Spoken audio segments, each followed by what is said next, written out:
হাই বন্ধুসকল, আজি মোৰ পালালে মোৰ লগৰজনী আহিলে। তাই স্পা কৰিব আৰু তাই চুলি প্ৰথমবাৰ স্পা কৰিব আৰু তাইৰ চুলিখিনি বহুত ভাল হয় কোৱালিটিটো। আৰু চুলিখিনি স্পা কৰি চুলিখিনি লাহে লাহে স্মুথ হৈ আহিছে আৰু তাই চুলিখিনি অলপ পানীৰ কাৰণে চুলি সৰিছে। এয়া মই মাছাজ কৰি গৈ আছোঁ। বহুতে ভাবে স্পা ক্ৰীমটো লগালে চুলি ভাল হ'ব। নহয়, স্পা ক্ৰীমৰ লগত স্পা মাছাজটো লাগিব।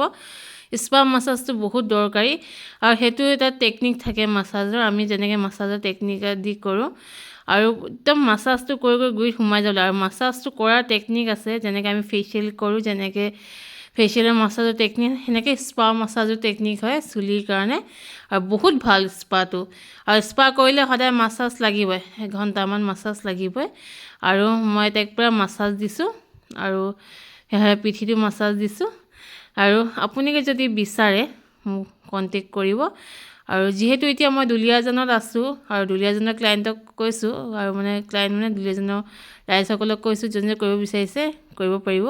এই চুলিৰ ৰিজাল্টটো চব বহুত ধুনীয়া হৈছে আৰু তাইৰ চুলিখিনি বহুত ভাল। আৰু চুলিখিনি তাই স্পা যদি কৰে বহুত ভাল ৰিজাল্ট হ'ব আৰু লাহে লাহে হ'ব, কাৰণ এবাৰ কৰিলে নহয়, কণ্টিনিউৱাছ দুবাৰ তিনিবাৰ যদি কৰে চুলিৰ ৰিজাল্টটো বহুত ভাল হ'ব। আৰু ভিডিঅ'টো শেষলৈকে